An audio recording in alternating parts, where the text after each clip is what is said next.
Do you want the peach water for this episode, or do you want the blackberry lemonade? Hit me with the blackberry lemonade. Oh shit, they're right here. Welcome to episode 2 of the second Apodcalypse. I don't know what I'm What's doing up? here. What's up? I feel like the lighting is good. Okay. Here, I want to play. So I did the intro on the piano today. It's so good.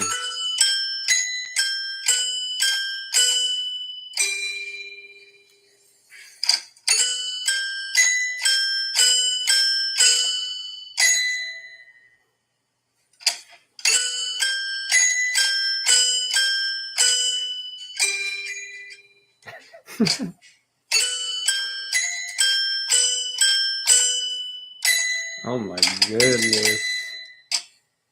Oh my goodness. And scene. It's good. Thanks, dude. I gotta share this link with my dad. Oh yeah. Hello, Jimmy. Old Jimbo. He Should I asked me censor to. that? No, that's good. All right. We got this. You got this? I got one down here. Okay. I'm just scared to spill, so. Oh, you got an e-cig. Yeah, too. Here, I got some. Oh. Got a couple things. Sugar First King of all. asking for the link. Who? Sugar King. Sugar King.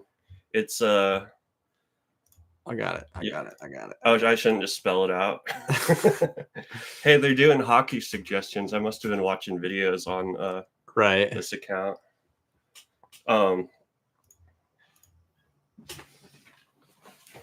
man. Oh no, did I remember that?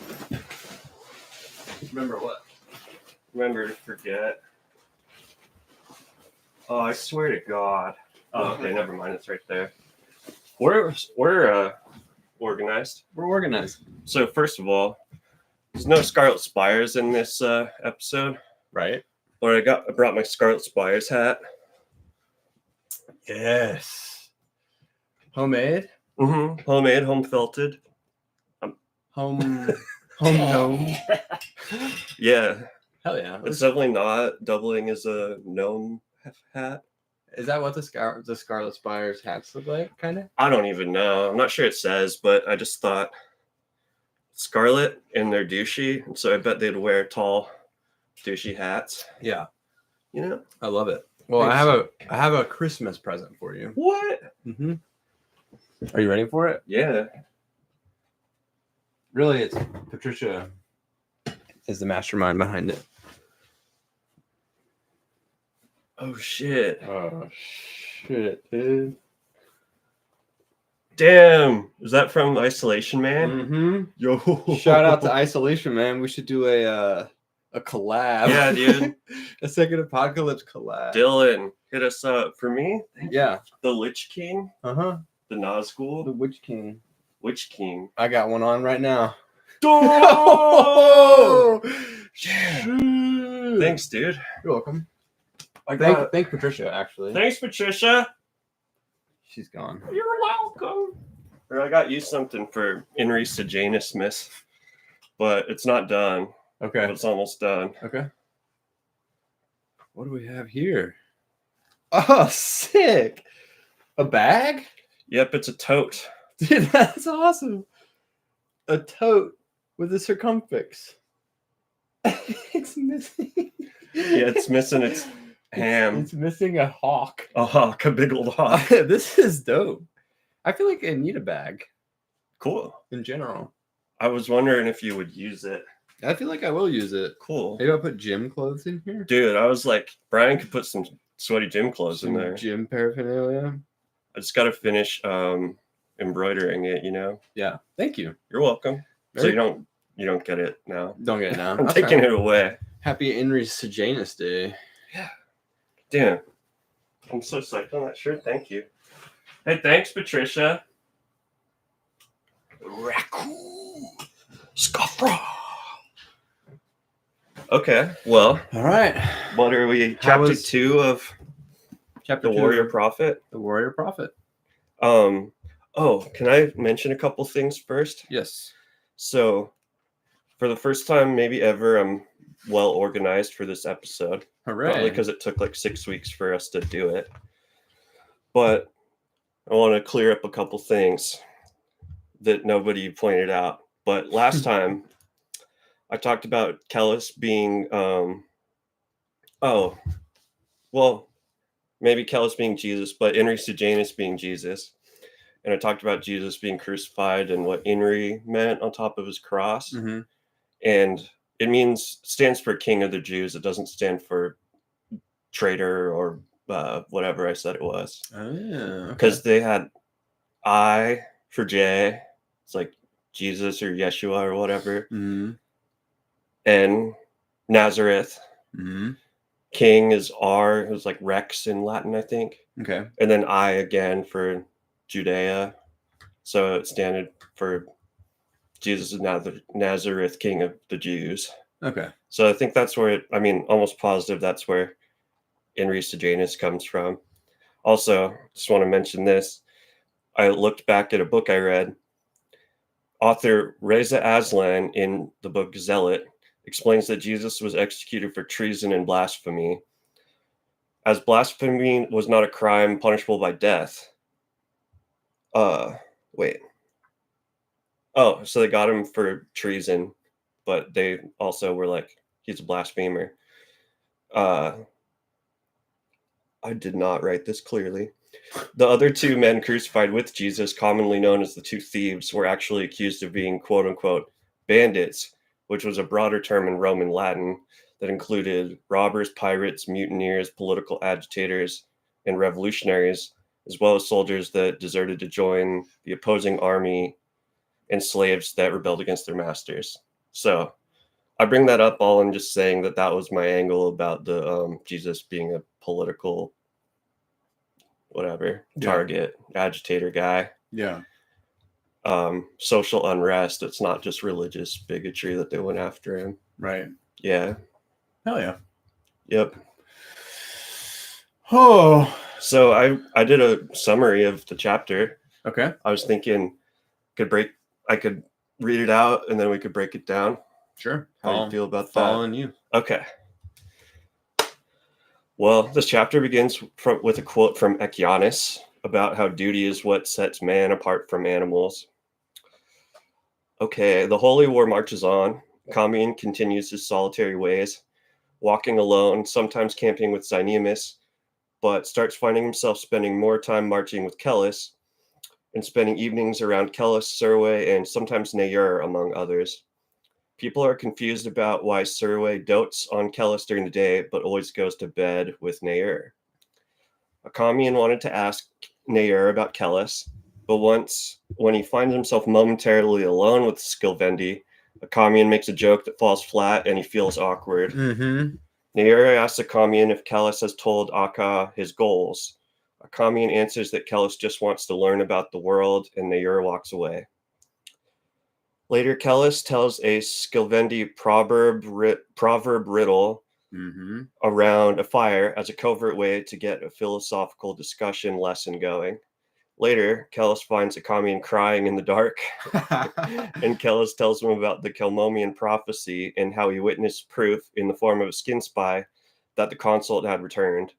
The commune fears that the second apocalypse is upon them, but is still reticent to tell his fellow mandate schoolmen. Kellis later lectures some religious philosophy in front of some of the figures of the Holy War. Nayur gets a war boner when reflecting on his fortunate position as the general of the Enrithi army. Yep. And how the plan to find and kill Moangus is working so far. But the Skilvendi also continues to obsess about his distrust of Kellis and the Dunyain. He finds himself repeatedly stabbing the ground through his sleeping mat. Love it. Love it. And finally, back at the Endymion Heights. Yes. Zarias. Yes. Mother. Buster Bluth and Lucille Bluth. Right. Zarias shares a weird Oedipal moment with his mother, Istria. As a gift, she brings him a young slave girl to bang. And like a literal girl, not a young woman. Right. That's not why I was saying yeah, by the way. I didn't think so, but Okay. it's good to cover that. That part fucks me up. Anyway, go ahead. I like his sneering voice. We're not promoters of the bad stuff. No. But it would be awesome if somebody weaponized all of our most awkward clips against us. Yeah, one day. When we run for office. Estraya and Zarias verbally spar over the perceived Kisharim threat, and Scaris, Zarias' recently deceased advisor, who is revealed to be a monstrous skin spy and presumed to be some evil Kisharim weapon of sorcery. Zarias makes his mom stay to watch him rape the virgin servant girl and instruct the girl how to fuck the emperor, while he imagines banging his mom just like they did in old times. Oh my god, bro. True, though. And then Estraya asks how the skin spy was ultimately discovered. Yeah. Bum, bum, bum. That's an excellent synopsis. Thank you. Yeah, great. All right, well, we'll see y'all next month. We had the exchanging of gifts. Yep. 50 days later. Mm-hmm. And yeah. Truly well done though. What's your kind of your vibe of the chapter? What's your top of your mind thoughts? Okay, I say this every chapter, but I was like, I don't know if a lot happened. It's kind of a slow burn. It's a little bit of a slow burn. It's a little bit of a slow burn. You know, you got to be rigorously academic to really enjoy this one. Yeah, true. But more world building. Akamian finally tells somebody what he's tripping about. Yeah. Because he almost tells Zynemus, but then some other dude was like, hey, get a load of this. I know, dude. Check this out. Yeah. Oh, he's telling a gay joke over there. Exactly. I know, the cousins, the like 3 idiot cousins. Dinchese, Bloody Dinch. I know. I felt sorry for Akamian in this one, particularly because he like got so close to being able to connect with a friend on like a deep personal level, and then Zynemus just like ghosts him in his time of need, and he goes and cries in the woods. Yeah. Oh, it's so good. It's just classic Akamian. Yeah, he's really being himself, true to himself. Yep. But yeah, we talk about the first apocalypse. We get into the Calmomian prophecy. I mean, I think it's crucial. This chapter might be crucial to explaining a lot of what's going down to the first-time reader. You know, I forget a lot of the time. I mean, I don't even know if I knew what the fuck was going on at this point when I was reading it the first time. Right. But second, third, I think I've done 3 to 4 readings of the series. 4 readings of this book, maybe. It's like everything I read, I'm like, yeah, obviously, but it's because I've read it 4 times and like don't need reminders of the obvious stuff. Right. But I've only read it twice, so I have no idea. This is my 3rd time, I guess. That's what they say. That's the charm. I've got a question. Yeah. At the beginning, Akamian is kind of, he's thinking about Esmenet, or he starts a paragraph with just thinking to himself, so alone. And then he would imagine Esmenet sleeping in their room in Sumna. My question is, was it their room? I don't think it was, right? Yeah, I think you're right about that. I think it wasn't their room. He's such a sad boy. I know. I would suggest like, well, maybe it was his. He called it his because he was like paying her off to not have other suitors in there, but he was always complaining about her taking custom. So I don't know if he was really paying for like the house to be empty. Right. So I think it totally just was her room. Like, was he paying rent? I don't know. It's like he started taking shits in the chamber pot, and he was like, "Yep, I own the place now." Mm-hmm. I just thought that was funny, and just good characterization, actually. Feeling bad for himself when people have it so much worse. Yeah. Good catch.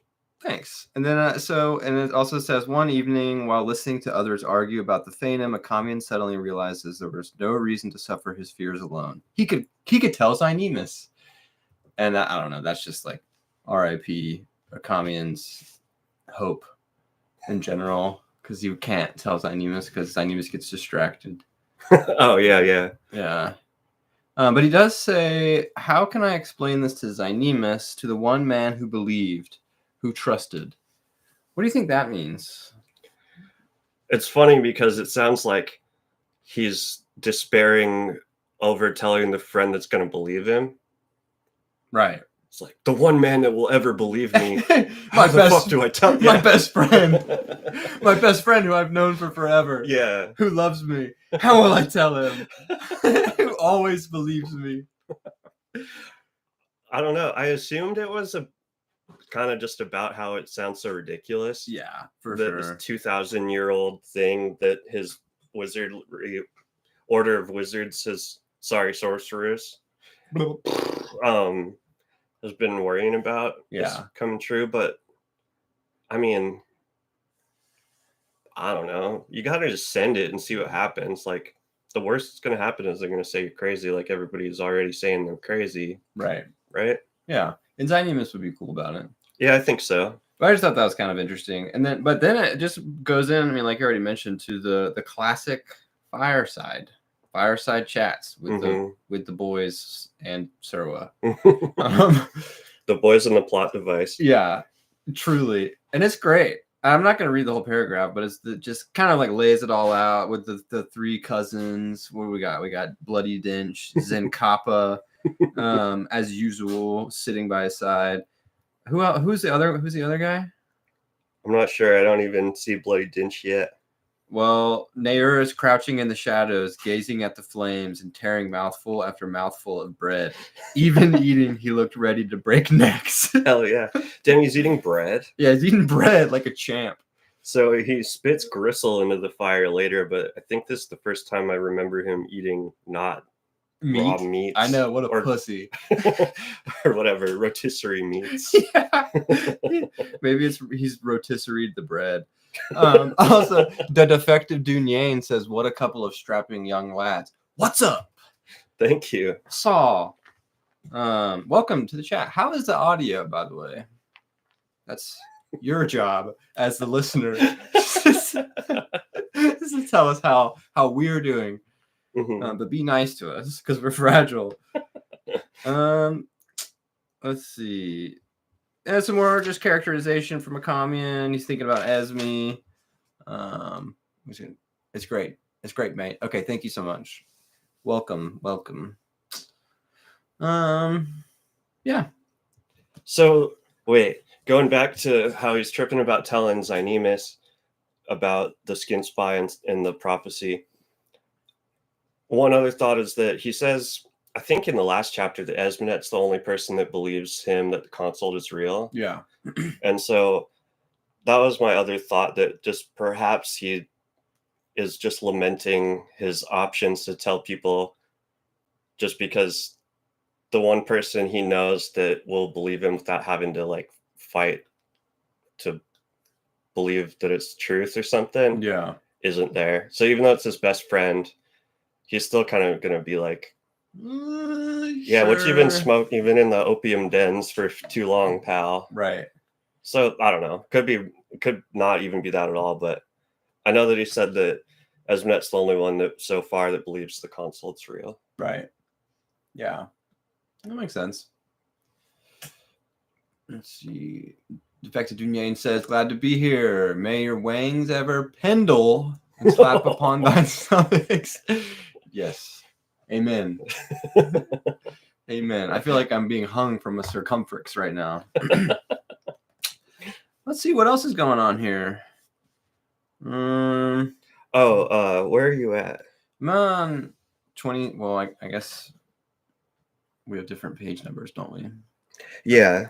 Let me jump in real quick. Send it. Hit us. So I only wanted to mention this because I found a good quote from Blood Meridian. So Commune's having more of his nightmares as per usual at the beginning of this chapter.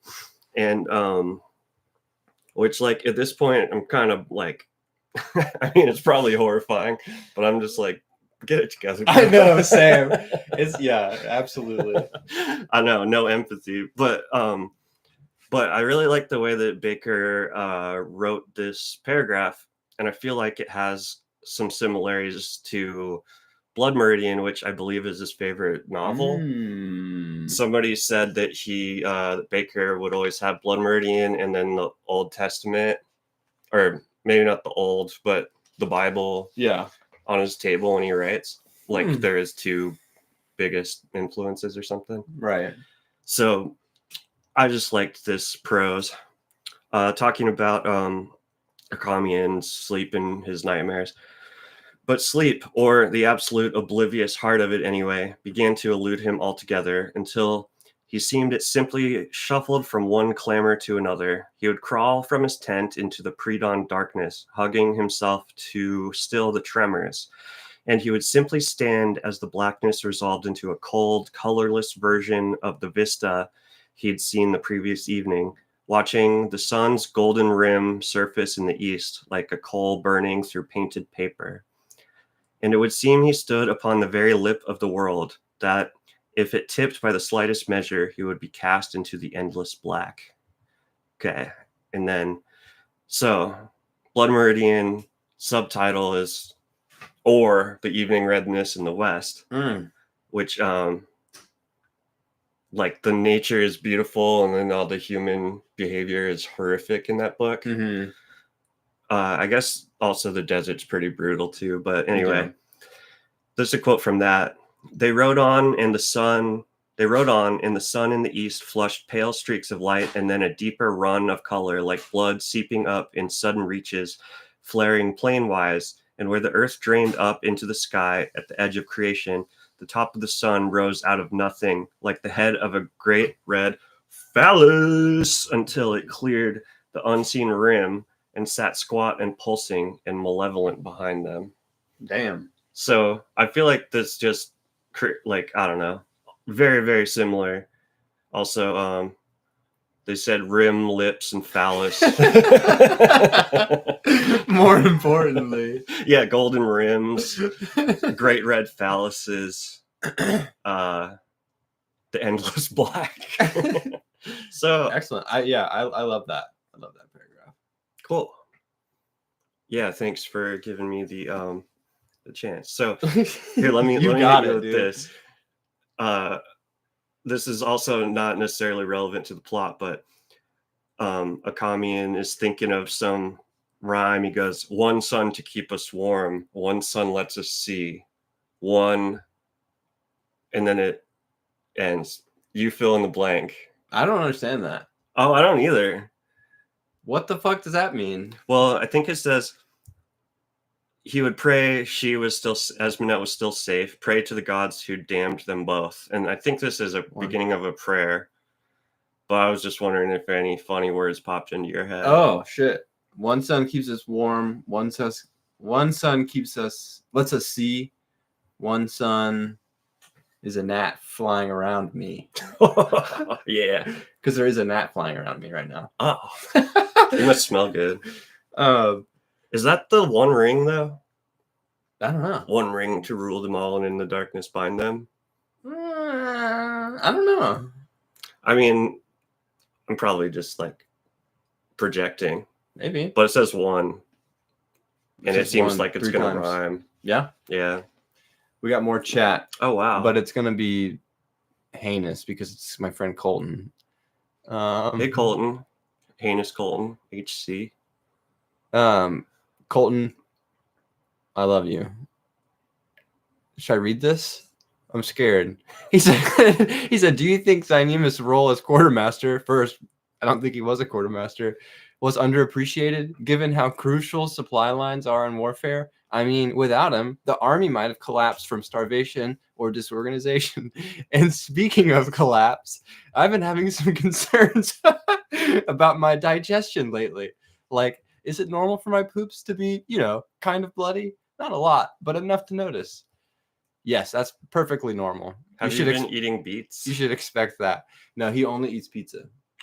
Oh, yeah. Hey, remember Blood Ass from work? Yes, dude. Wait, we can't. That's all we could say about that. Though. Yeah. But I do remember Blood Ass. Oh my god. Shout out Bloodass. Shout out Bloodass. Well, I'm trying to find if Zynemus is quartermaster. Coco has not read this book.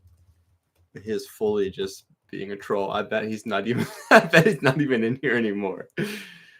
Oh, there he is. Oh, I guess maybe It's AI. Coco looks him up Dude. on AI. Don't you even start. All right, we got to keep rolling. Shout out No God. So Nair starts going into a parable. You know what I'm saying? Yeah. He says, what does he say? A slender young bull and his harem of cows are shocked to discover that their owner has purchased another bull, far deeper of chest, far thicker of horn, and far more violent of temper. Even still, when the owner's sons drive the mighty newcomer to pasture, the young bull lowers his horns, begins snorting and stamping. No, his cows cry. Please don't risk your life for us. Risk my life, the young bull exclaims. I'm just making sure he knows I'm a bull. I don't fucking get it. Wrecked him, damn near killed him. Is it? Does anyone understand it? Okay, I read it like 6 times because I didn't think I understood either. Okay, well, Zynemus says it means nothing. Right. It's a joke.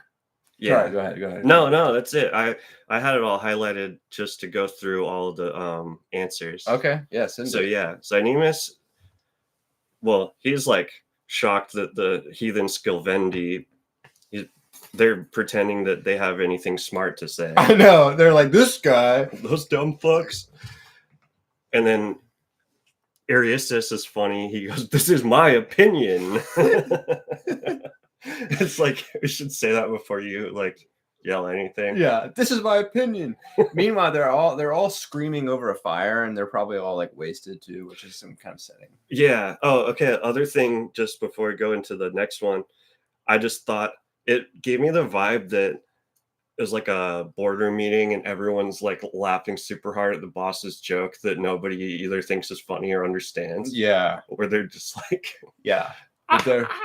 There's scenes like that in The Sopranos where all the people are laughing at Tony's jokes, and he's like, "Wait a minute, I'm not that funny." Yeah.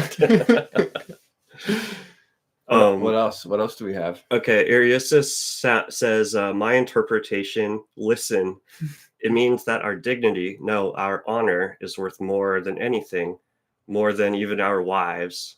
And that's like the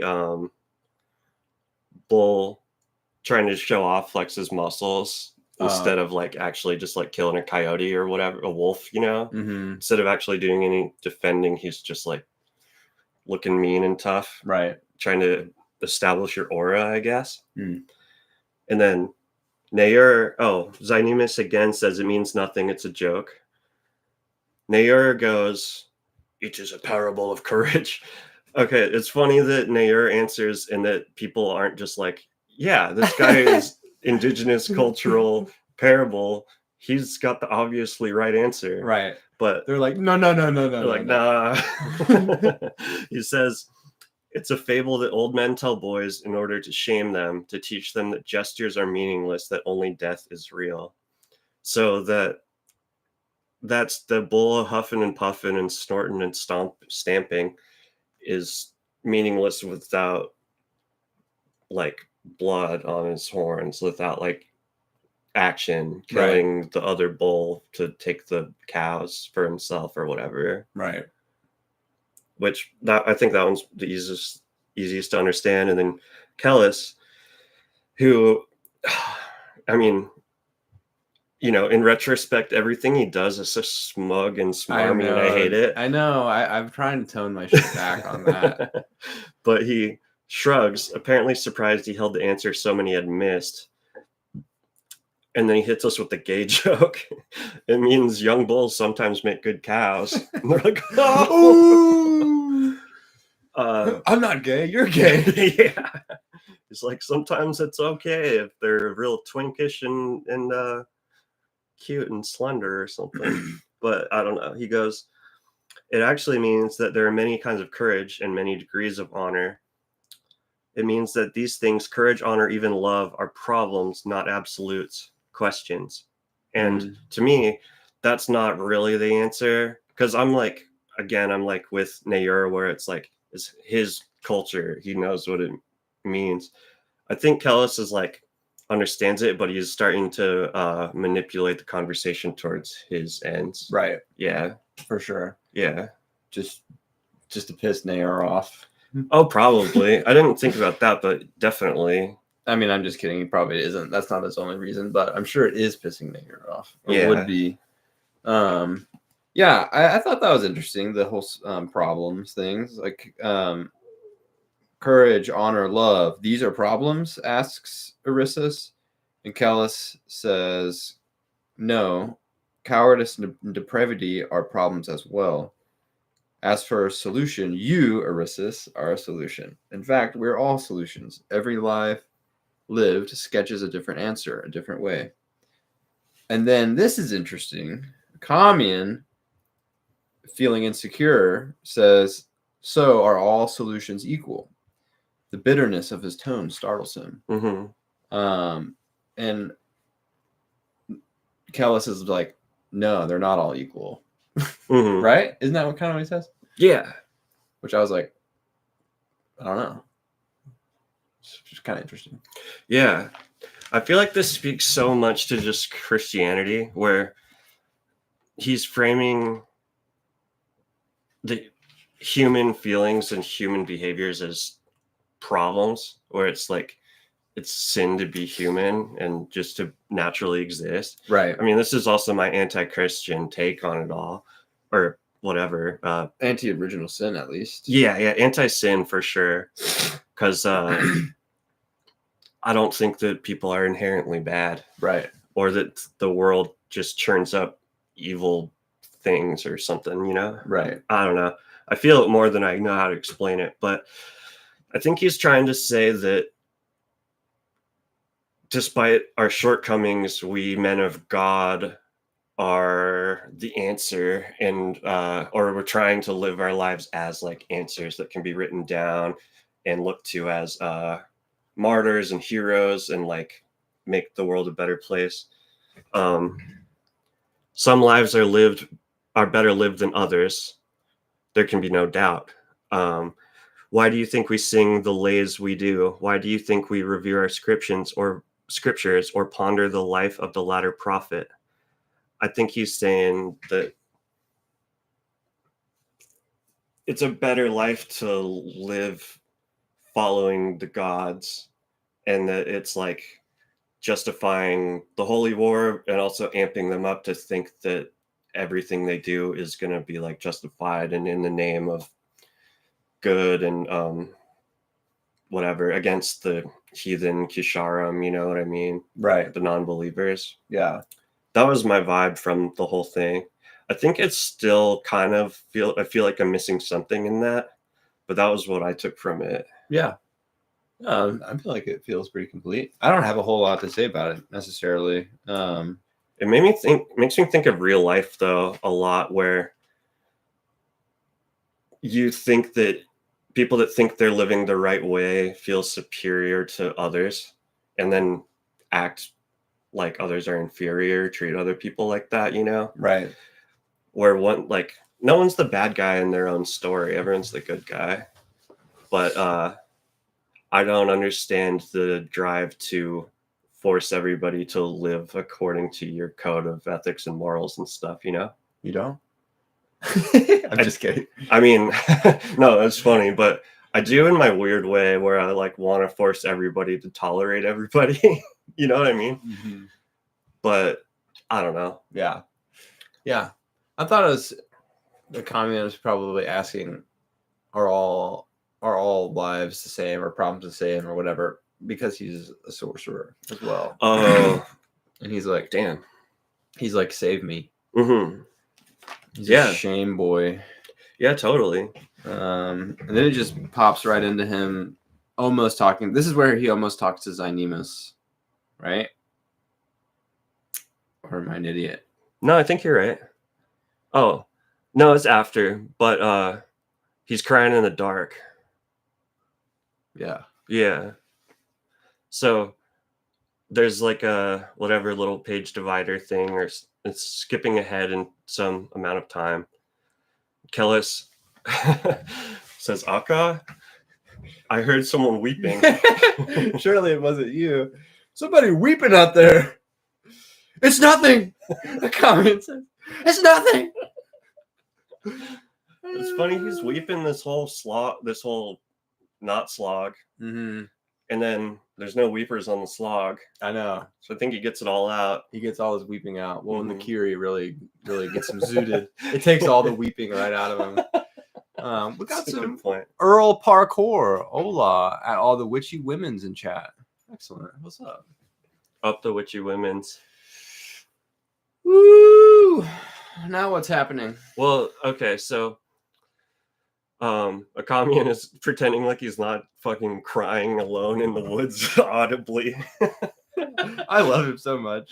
And then Kellis goes, is it the dreams? And then this made me think of like when you provide an answer to a question you're asking someone, it makes it easier for them to agree whether it's true or not. Yeah.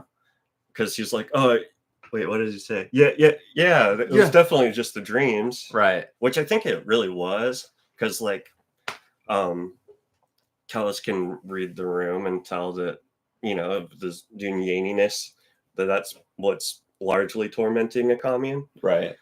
But still, it's like a leading question is my point. Yeah. He's like, I'm opening up the door to go to this avenue. Yeah. I have to be careful about doing that with my clients. Mm-hmm. Like, no leading questions. I think I know all the answers. I don't know all the answers. I'm not a Dunyan. Yeah, I feel like that'd be hard because, yeah. I mean, But Kellis is trying to get the scoop. Yep. He's trying to get the little scoopy scoop. We got a little bit more chat right here. What do we have? Something about Sir is 18. I'm not quite sure. honestly, probably not. Oh, whoops. My ukulele. Gotta respect the gym teacher dragon. Is that what it says? It was the gym teacher dragon. I think maybe you. With the gym bag No. and the dragon shirt. I'm down with that. I feel like a gym teacher dragon. Dragon these nuts across the ground. Yeah. So yeah, Kellis is trying to get the scoop from a commune. He starts wiggling his way in. Mm-hmm. I just kind of noted like, damn, it would have been better if a commune could have got this off his chest with Zynemus, but here we go. Yeah. So he's just telling him about the skin spy, right? Or Skaos. Well, it tells him about the skin spy, and he also tells him about the dream of Anasarim or Kelmomus II, the High King of Kunayuri, dying on the Eleniot fields in the first apocalypse. Okay. So it's a 1-2 combo. Yeah. Which signifies his belief that the second apocalypse is upon us. Apodcalypse. Apodcalypse, yes. Flee, sons of man. So first part, he just has the dream that, as anyone who's read the whole series knows, that we revisit several times. I think it's in every recap as well, like at the beginning of each book. The prophecy? Yeah. Yeah. Where so a commune, of course, in his dreams is Siswatha. Mm-hmm. The mandate have all touched Siswatha's heart and have his dreams. And I can't remember exactly how he gets wounded, but he's Kelmomus II is dying in Siswatha's arms, and Commune's all traumatized about it. He says, he died in my arms, Kellis. He was my most hated, most cherished friend, and he died in my arms, which I thought was an interesting thing to say. Yeah. There's real spoilery and also sort of aside, not crucial, but like Siswatha is probably the father of Kelmomus' son and heir. Right. What the fuck was his name? It's obvious, I can't remember. I don't know. Now Coyote. Now Coyote, yeah. And he doesn't quite know it. So I don't know if like Siswatha was banging the queen partially because he was pissed at the king, or if they just were horny for each other. Oh. I'm just was like, the word hated, the most hated and most loved friend, just made me wonder what the deal was. Yeah. But that's the only thing I could think of, was that there's some beef. There might be some beef there because obviously it's revealed to the readers that he's probably the father of now Coyote. Yeah. Yeah. That's interesting. I don't think I caught that. And then the Defective Dunyan says, have you guys read all the books? Yes. Yeah, we have. But I'm highly unintelligent and don't remember anything. Did we miss something? Yeah, let us know if we're missing anything. Also, might be ruining random things if you haven't read all of them. They're spoilers, but I feel like everybody knows this. Gee, you guys have read all, right? Oh, that was what you...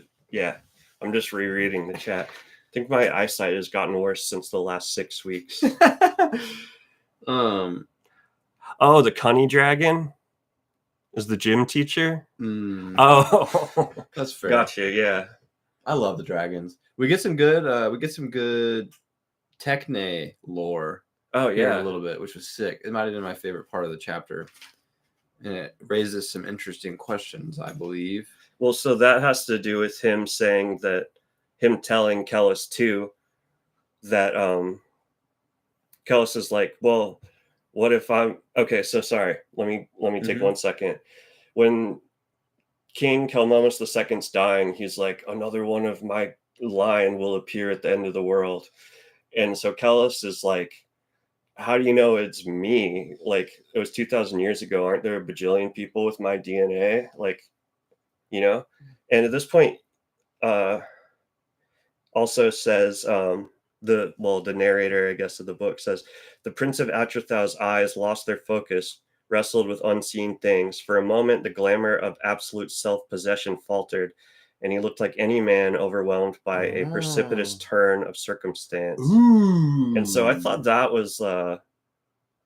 it's possible it's not, but I thought that was Kellis being actually shook and surprised first, like being a human instead of a Dunyan for a split second. I didn't know. That's great. That's what I thought. But then Akamian, I hope I'm not bossing you around this stream. No. But then Akamian is like, no, it has to be you because the consul's back. Because I saw the skin spy. And then he kind of has to explain, what the fuck is a skin spy? Yeah. So you want to talk about the Techne mentions and stuff? Yeah, sure. Yeah. So he talks about the skin spies. He says he called me Chigra, which is Seswatha's name in Agurzoid, whatever it is. Yeah, that's Shrike talk. That's a trivia question. What is the cursed speech of the Shrike? Pronounce it for an extra bonus point. Yep. But Akamian just says, skin spies could be anywhere, blah, blah, blah. Could be even the Shraya. And then, yes, Kellis says, but how does that make me the Harbinger? And then Akamian says, because it means the consult has mastered, and now we are introduced to the Techne, the old science. Or maybe we have been already. I don't know.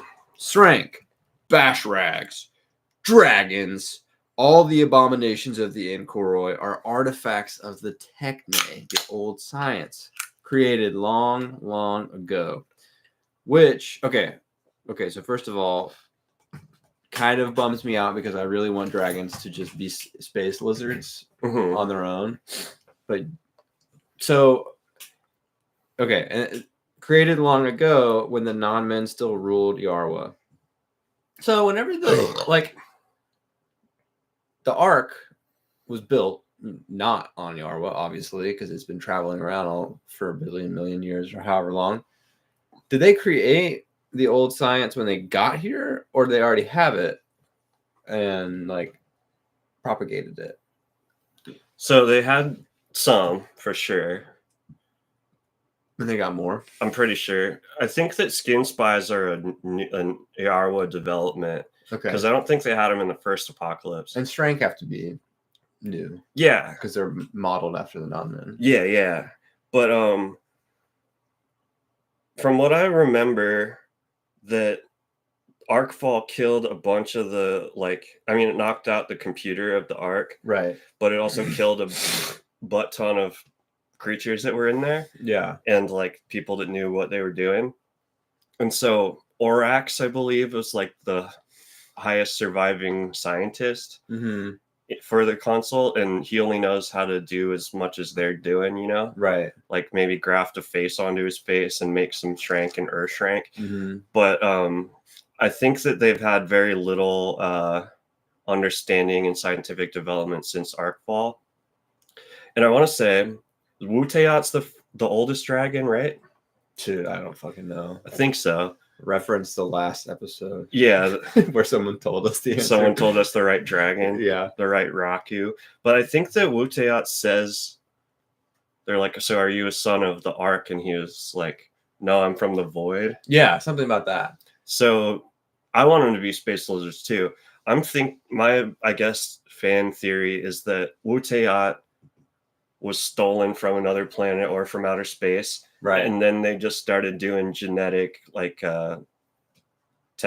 whatever experiments and biological experiments, because all of the Raku are like kind of different. Mm-hmm.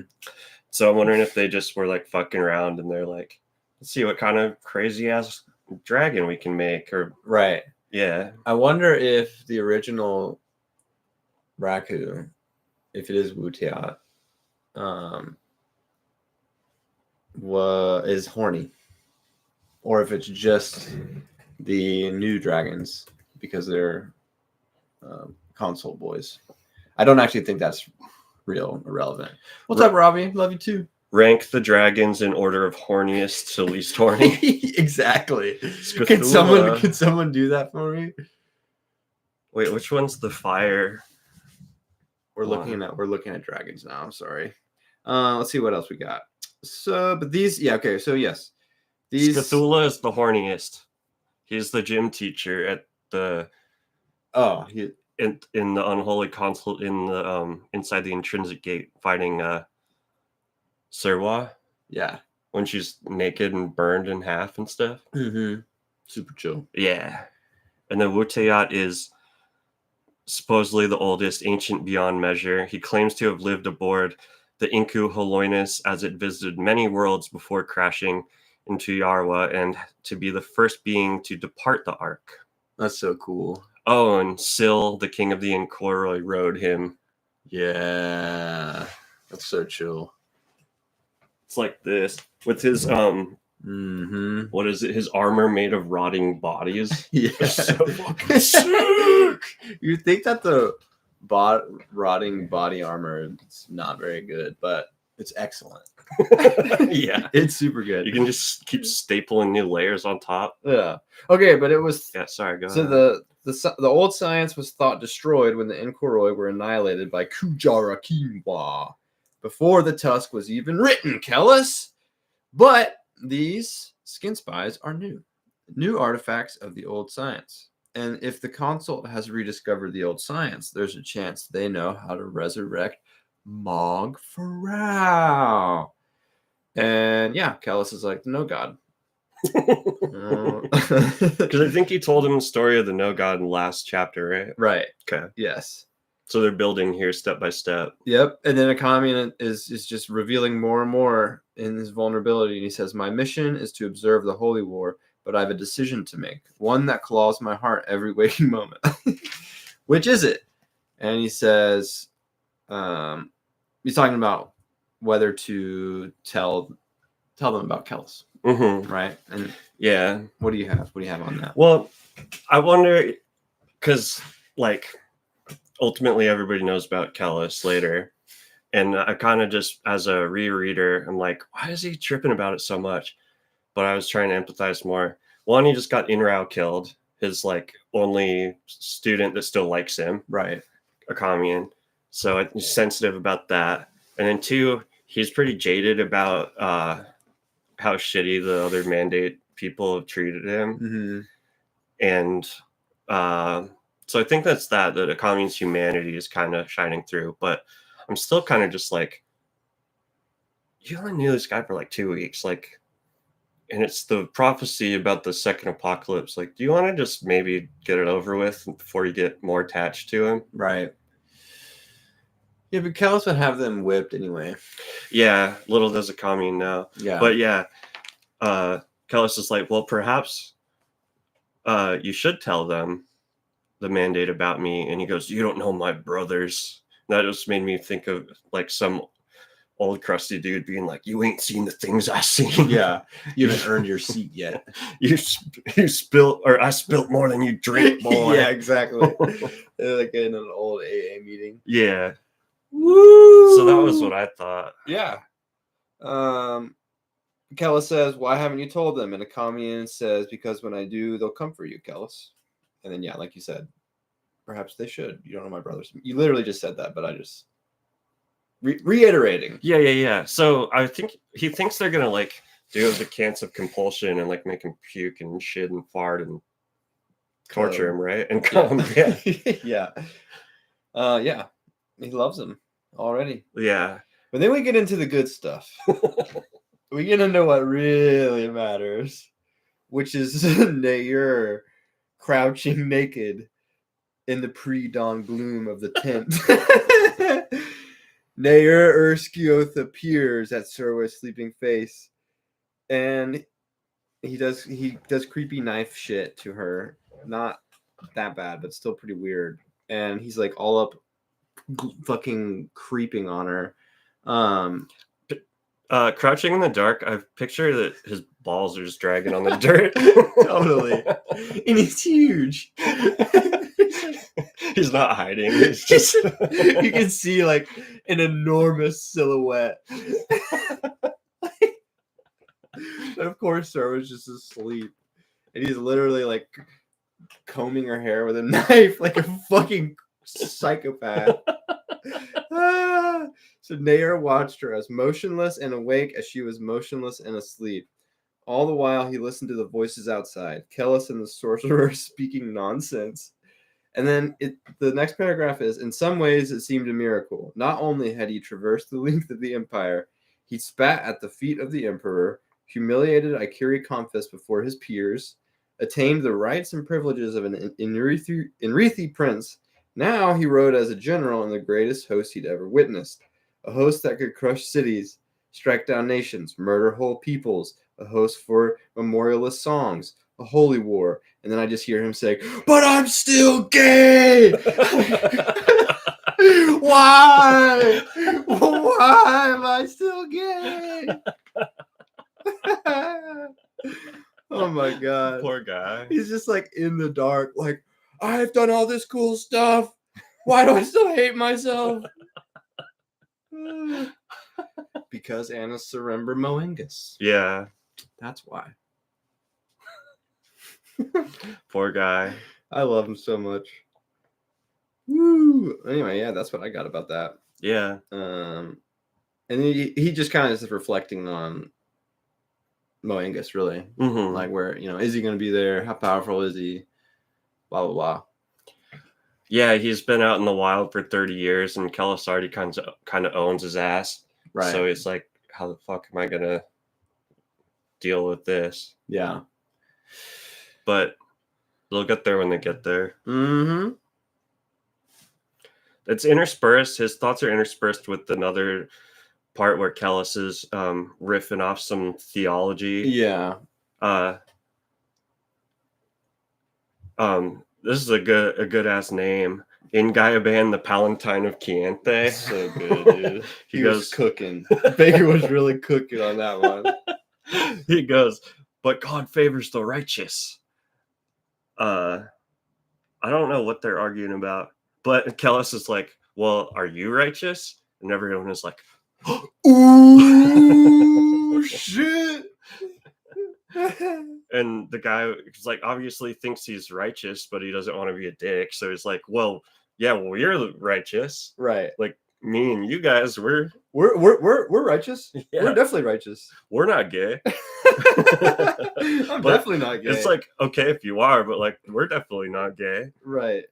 And then Kellis is like, well, what are you guys doing here, being not gay and being righteous?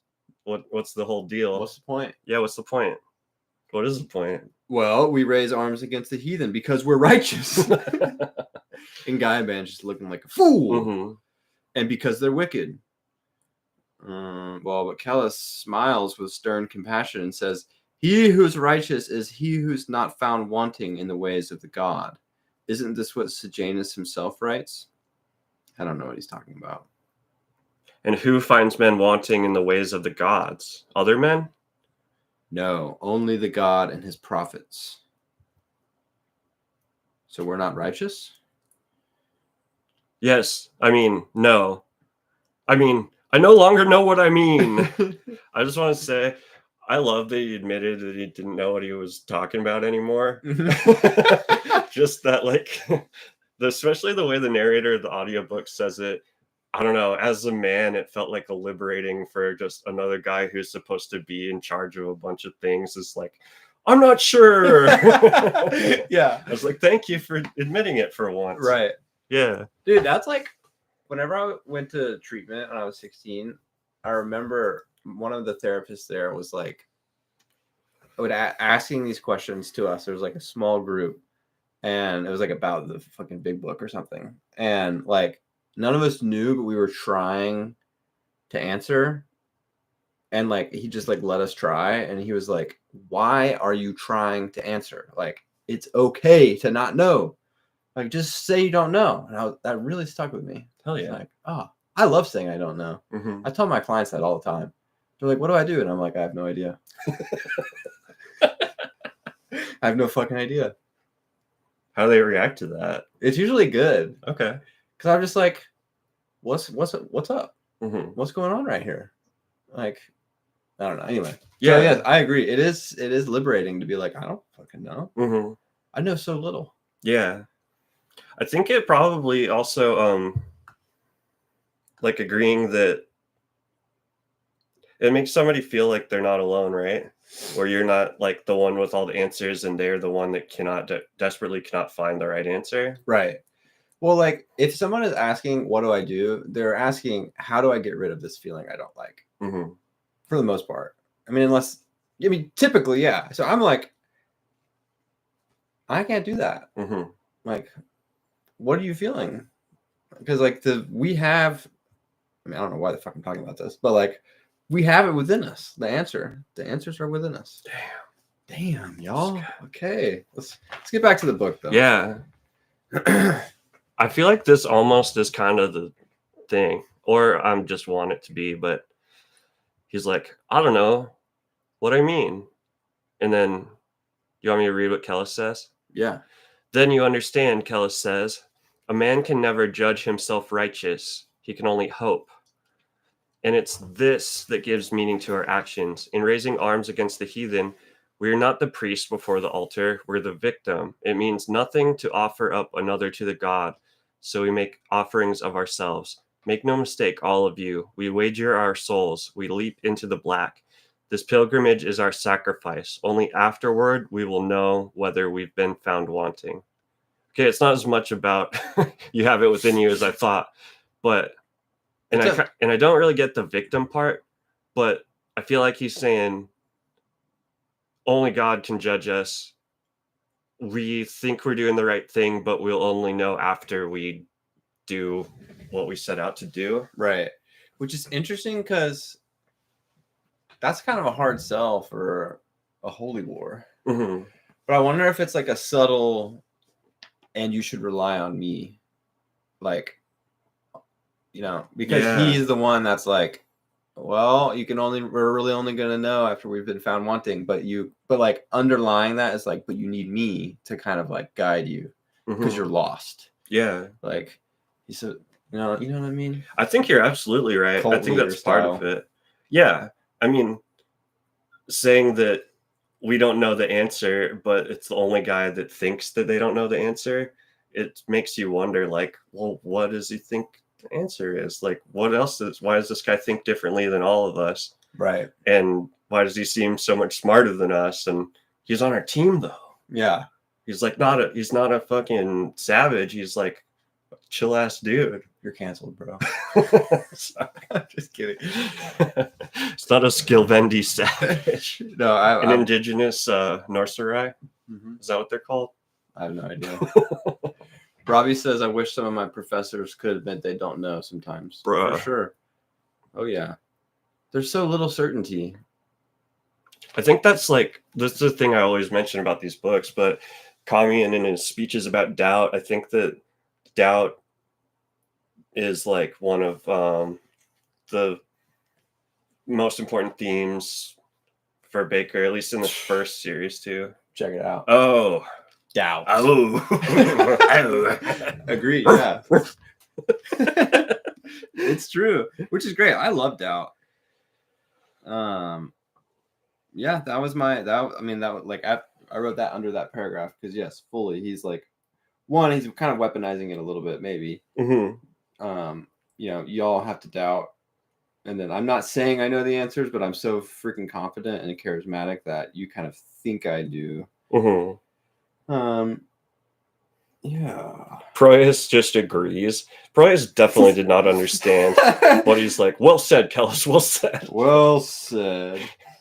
Proyas has no fucking clue. And then Nair is observing all this. He's kind of like the narrator in this scene almost. And it says, Nair could see it in the cast of their eyes, hear it in the timbre of their voices, the first shadows of awe, the wonder that made men small. Interesting. Mm-hmm. So, first of all, Nair's awesome. He knows what's going on. Mm-hmm.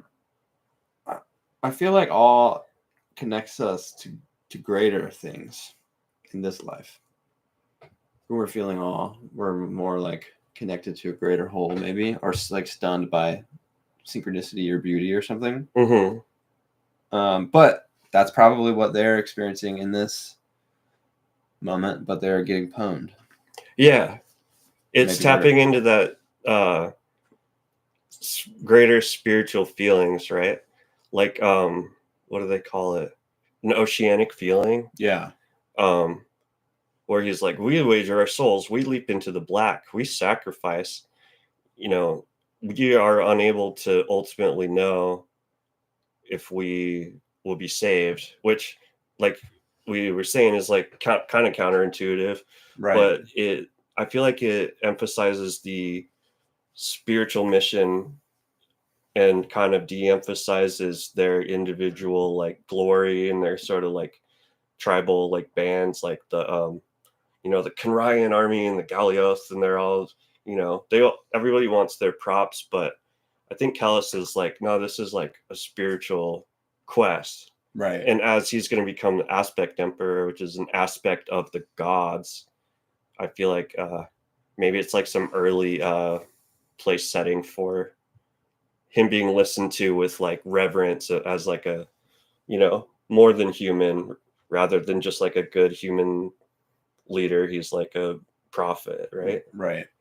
A preternatural goose. Yeah. He's doing it to him. Definitely doing it to him. What else we got? Okay, so Nair keeps thinking about stuff. He's agonizing over Moengus. Yep. And this hit me with, like, there's so many paragraphs where, again, I think I've read this is my fourth time reading this book, but I never caught this. There's this memory he has of people like killing his mom. And like back in his tribe, the other women are killing his mom. And then they take a bawling infant from his mom's yaksh, which is their house, not her vagina. True. And then toss it into a fire. And the baby had, it was his blonde-haired half-brother. So Moengus must have seduced his mom and then impregnated her, and she had a blonde baby that they killed immediately. So like I know that Moengus like weaponized Nair against his dad to kill and banged his imagine if somebody banged you and your mom separately. They like own your ass. So terrible. And then Yeah, so I don't know, just that I didn't really realize. I mean, he seems to care very little for his mom and for his actual wife back at home. Right. He thinks about him occasionally, Yeah. but I just didn't realize that Moangus ruined his life, but on both the mother and the father side. Yeah. And then Maithanet and Kellis had another half brother who could have been some gnarly motherfucker, but he just got roasted as a child. Yeah. For being Aryan. Yeah. I read that. I circled it and just put a question mark because I was like, "What the fuck is this? I don't even remember this at all." But yeah, you're right. That makes sense. And right before it, it says how easy it must have been for Moangus, one stripling lad, one chieftain's wife. Maybe you already said that. No, but yeah, so he's just kind of framing it up. Yeah, so the stripling lad or stripling lad is him, right? Because he was like a teenager. Yeah. And then he Then impregnated the chieftain's wife. Yeah. All the other women beat her to death for having a blonde baby. Maybe. Yep. But then we get into some really serious stuff here. Mm-hmm. He says, how could he let it happen again? How could he stand by and watch? Which is interesting because it's like he's like watching Kellis violate all these people in their minds. Mm-hmm. It's so violating. But anyway, yeah, he's crouching next to Serway still. So all the while this is happening, he's still hunched over in the dark. Crouching next to Serway, looking down, shocked to see that he'd been stabbing the ground with his knife. The bone white reeds of the mat were snapped and severed about the small pit of black. He shook his mane, breathing out through punishing air. Always these thoughts, always. And then he's like, remorse for Outlanders, concern for muling peacocks, especially Proyas. And I just am like, he's like, I'm a pussy.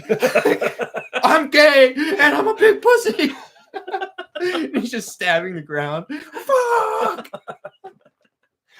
What's funny too is I think it's later in this book. Doesn't he fuck the hole in the ground? Absolutely. So, bro, Ghost playing the banjolele over there. Oh.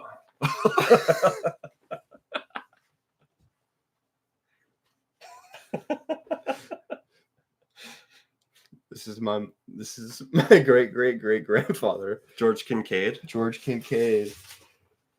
Anyway, what were you gonna say? Nair, the only way Nair knows how to emote is through penetration. I know. Like, both literally and other literally. I mean, like fucking or stabbing. Right.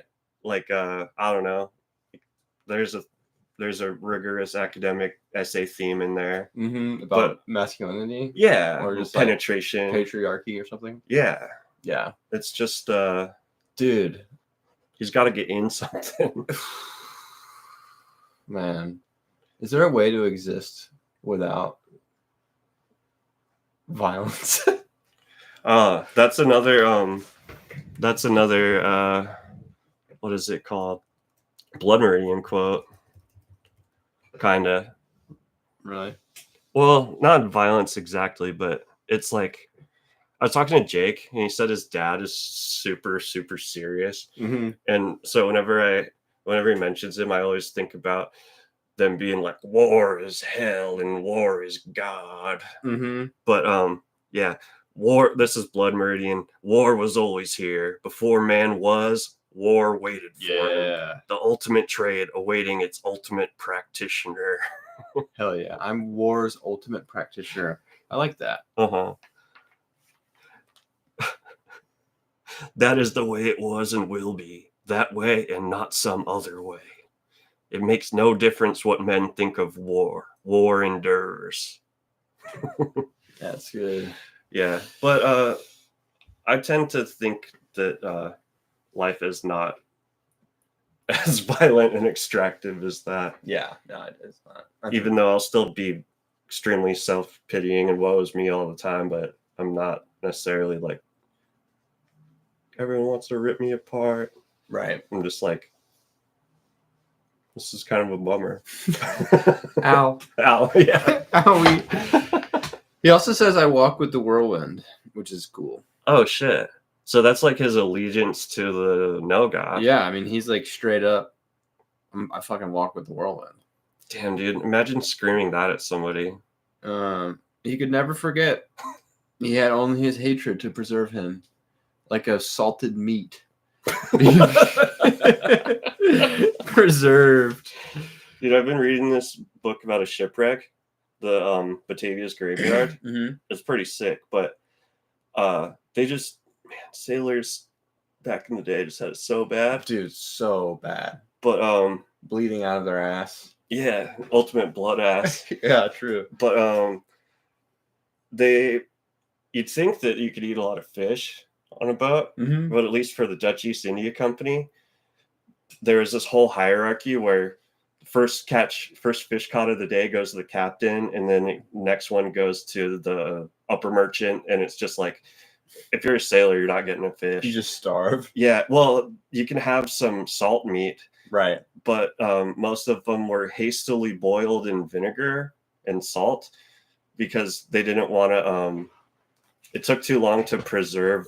Like, took too long for the company to make enough money to like properly preserve food. Mm-hmm. So they're just like, throw it in some boiling vinegar and seawater for like 5 minutes and then let it dry in the air and you'll be fine. And so they're just eating food that's too salty to eat and not having enough water to drink, and just sounds fun, you know? It sounds so bad. Yeah.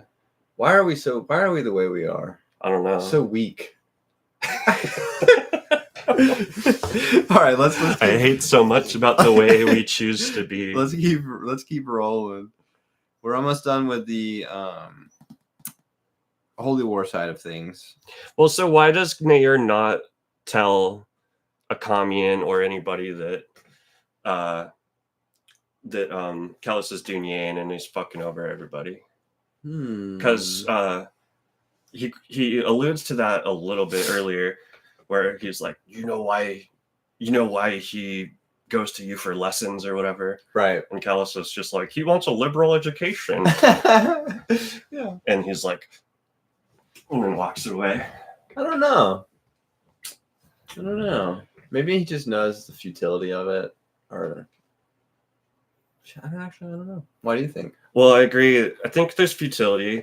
I think another angle is he's just not close enough to killing Moengus yet, and he doesn't think he can get there without Kellis. True, he is in a bind, really. Yeah, but I think he also kind of like with this last paragraph too, or section, he just doesn't like, what was it? He doesn't care about the Outlanders. Remorse, concern for mewling peacocks, you know? Right. Where he's like, I'm supposed to hate everybody, so I gotta remind myself that everybody sucks. Yeah, and sabotaging Kellis would be sabotaging his mission, I guess. Yeah, but it's still overall kind of interesting to me because I think that he only ever tells a commune at like the end of the third book. So yeah, and ultimately only like Esminet and a commune, I think, ever like learned what a Dunyan is, right? Until like the second series with Proyas getting fucked over and shit like that. Literally. Yeah. Mm-hmm. Yeah, so I mean, I get why he's not admitting it, but I thought also that people might not even take him seriously if he did, because like he's the crazy mean savage from the north, you know, or whatever, the Jayanati steppe. I don't know, just more of something to ponder. Yeah.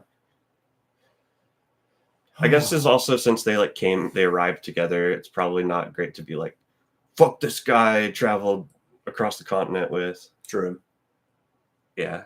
But as you were saying, getting to the end of the Holy War section. Mm-hmm. Yeah.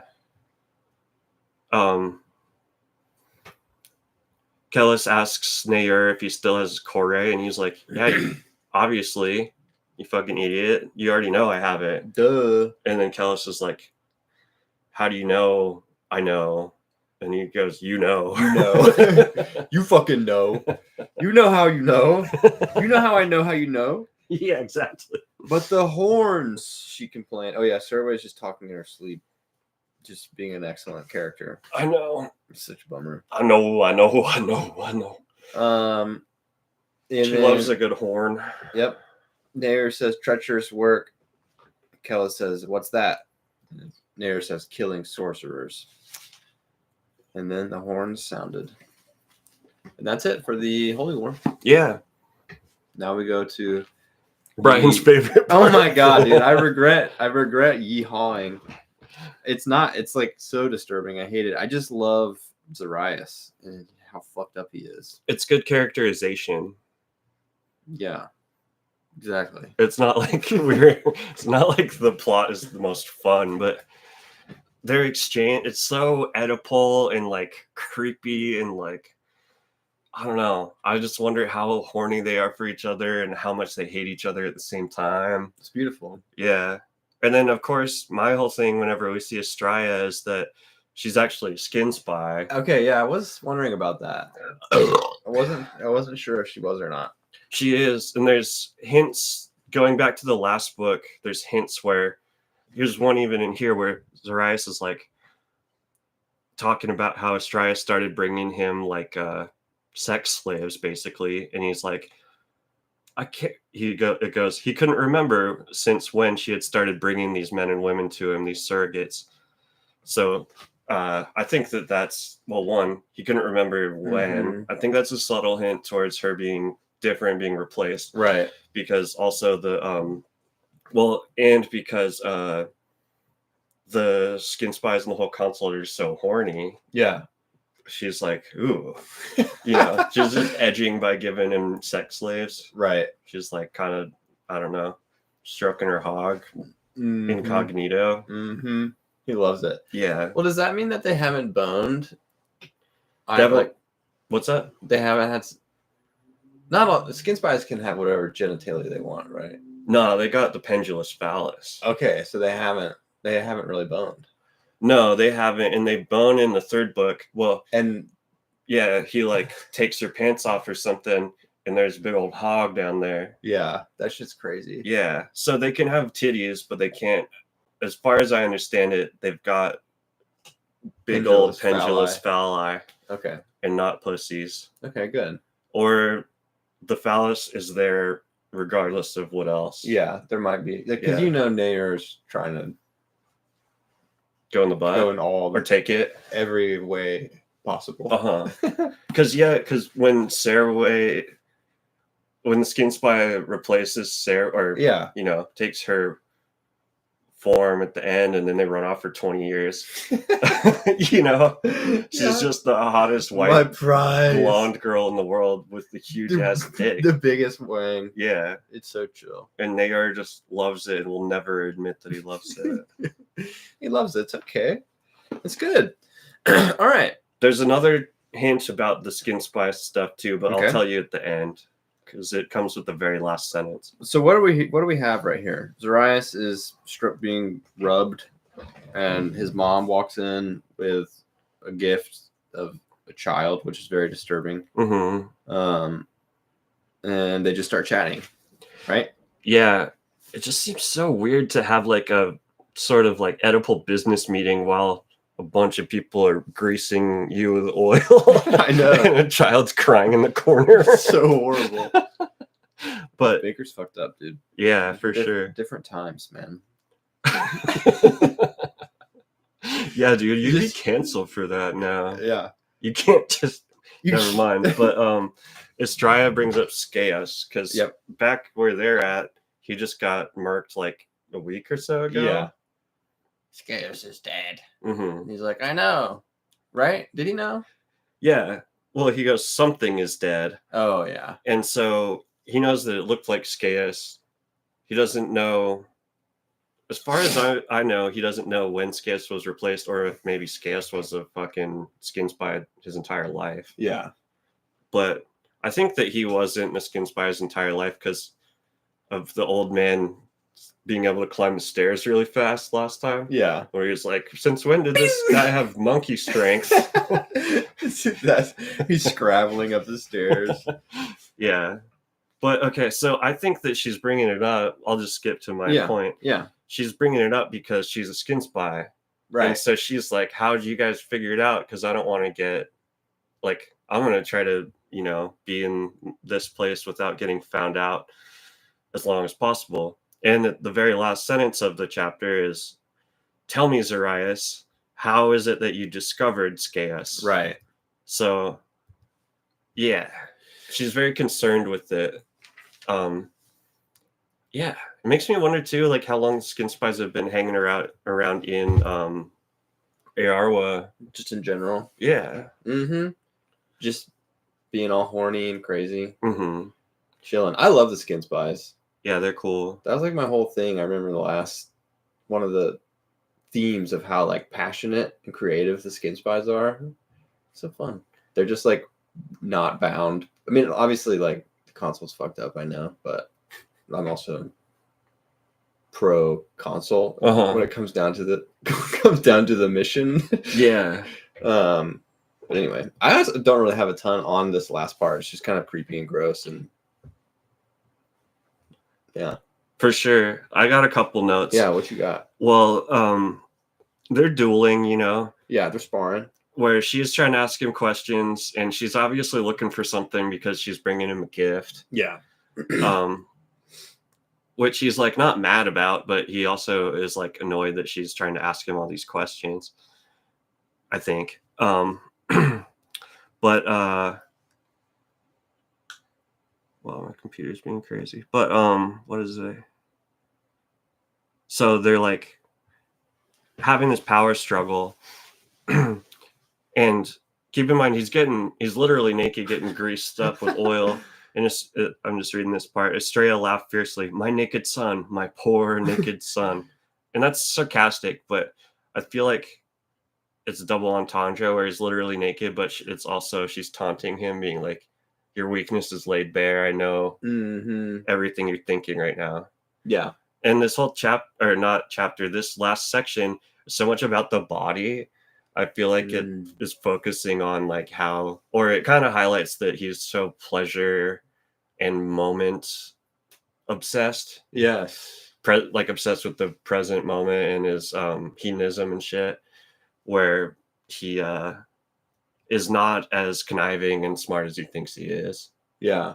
He's easily manipulated. Yeah. All you gotta do is get an underage girl and you get whatever information out of him. But he also Zarias thinks, this isn't like you, mother. You were never one to cower down before damnation. Another hint about her being a skin spy, because obviously the consul's ultimate goal is to live long enough to not be damned, or live long enough to sever the link between the outside. God, right? Such a noble cause. I think it's like, yeah, I mean, whatever. If you live long enough, do you outgrow morality? Morality? I don't know.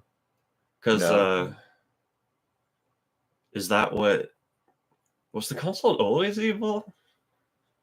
I don't know. They're not. I don't fucking know, dude. Yeah, never thought about it. Because the non-men that are erratic, been alive long enough to go crazy, aren't necessarily.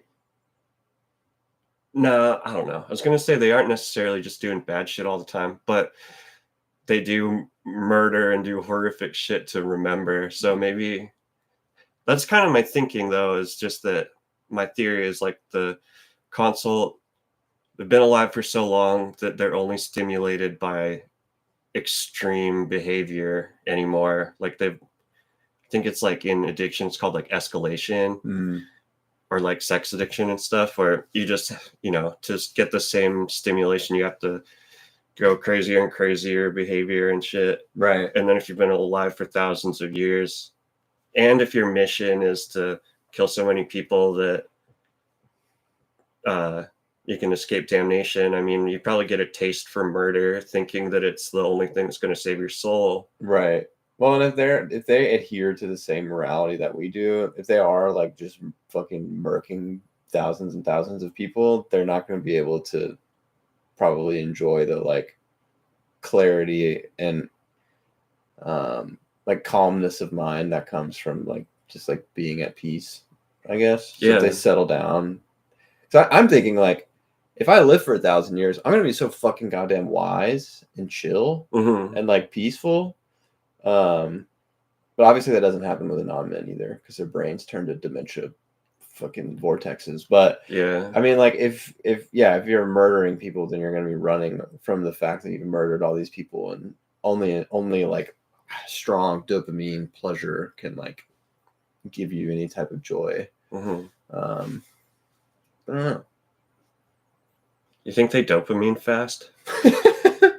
Yes, totally. So then they just have to like flick a human instead of like cut him open and bang the wound.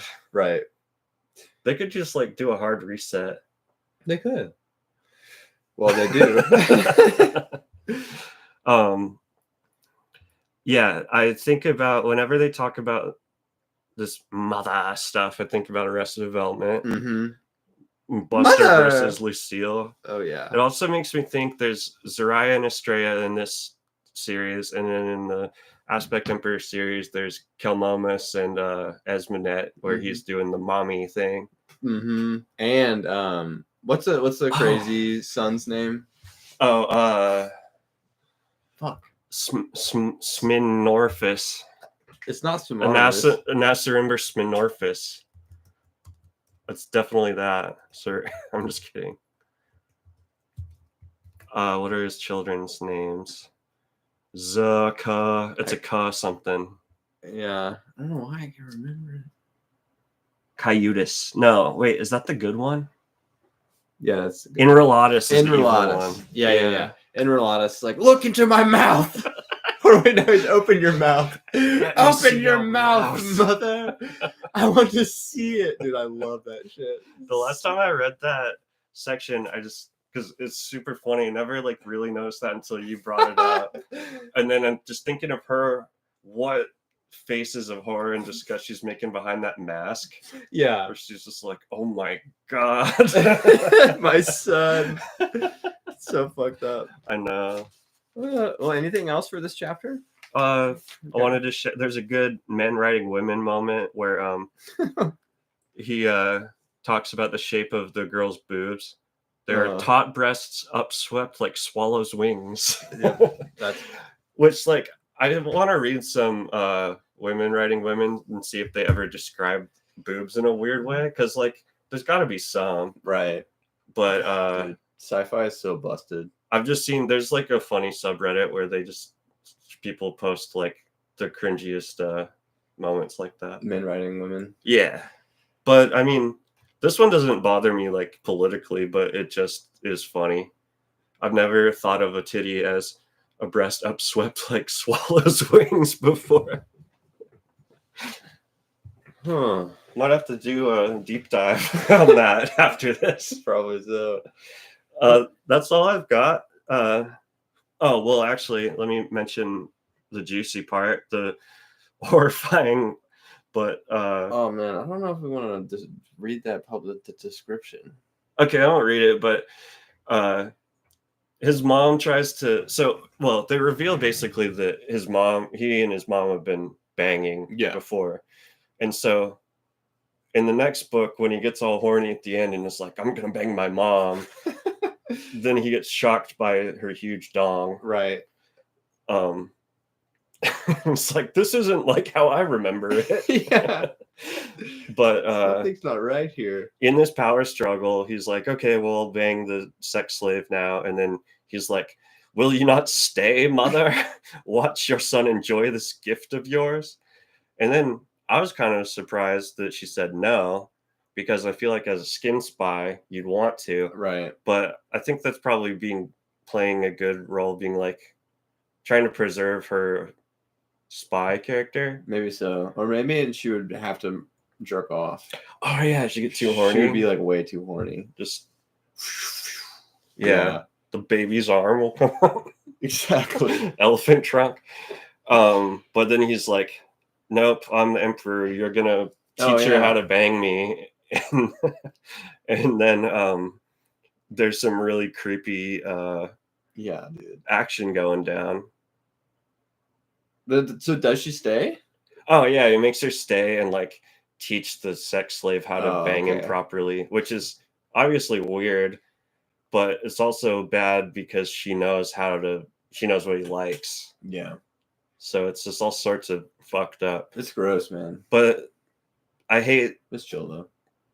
like power and authority and hierarchy anyway. So it's like makes sense to me that the ultimate like rulers of the world have the most fucked up perversions and shit. Mm-hmm. You know, I'm just like, hell yeah, you're like a weird child abuser, fucking creepy weirdo, mustache twirler. I'm like, of course. Of course. Well, I liked this chapter. Yeah. It was fun to read through. Any like closing thoughts, final thoughts? There's a lot more to it than I originally thought, because just the flashback, Commun's flashbacks and him like either telling or not telling or just remembering his dreams and shit. Again, like having read these a couple times, I'm like, this is so repetitive. But now I'm starting to notice more how like who gets to learn the information and maybe just consider why Bakker's bringing it up again. And with that view, it made me care more. I'm like, oh, okay, this is the first time Callus is understanding this. Right. And the moment about where Callus is like shook. That was great. That was a very good catch. Mm-hmm. Because there are a couple of those moments throughout, and it is very humbling. What is it about? Why do I need him to be human so bad? I don't know. Do we hate what we do not understand? I don't know. No, it's because he's super manipulative. He's annoying. But I have been intentional about whenever I'm reading it, trying not to be so biased, because I'm like, one, a lot of people that listen to this probably like they might like Kellis, which I think not that doesn't mean that I have to like Kellis, Mm-hmm. but I'm like, I don't need to just have one view of it. Mm-hmm. But anyway. Yeah, I mean, also funny thing is maybe his whole plan is for the good of everybody. Exactly. Yeah, that's true. I just, pro consult though. I don't see how you could be fighting against a consult and be a winner. I'm just kidding. But anyway, I think that's a wrap. Yeah. Oh, what was I'm gonna forget and then remember the moment we turn this off. I watched some horror movie. Oh, have you seen Event Horizon? No. It's like a 1997 horror movie. Right. It's fucking sick. It's got the guy from Jurassic Park and Lawrence Fishburne in it. Yeah. But Is it good? Yes and no. It's like bad and enjoyable. Yeah. But I don't think this is a spoiler, but there's moments where people experience hell. Just like flashes into them. Mm-hmm. And I was just like, oh, that's the inverse fire, you know? Yeah. But the little quick montages of their hell doesn't look nearly as gnarly as I imagine it to be. Really? I mean, it's like scary people with like practical special effects, like some guy holding his eyeballs and stuff. I mean, it's cool, but I think that the eyeballs, the weird, just like writhing in Talk to Me is a better hell. Yeah, more inverse fire to me. That shit was so good, and also in what was it? Nope. Is that the alien movie? Mm-hmm. When they get sucked up into the spaceship and they're like being digested. Uh-huh. That was a good like hell sequence to me. I gotta rewatch that part. I don't it's specifically remember it. It's so good. It's so good. Well, that's good. Yeah. Smash that like button. Like and subscribe. What's up, guys? It's your boy. But seriously, thanks y'all. Thanks for being in chat. Thanks for hanging out. We'll let y'all know about next stream and we'll just keep it rolling. Yeah, I gotta upload these to the pod apps and stuff. I don't know. If you're hearing it on the pod, I did it already. So Woo! We'll keep on going. All right. See y'all next time. Peace.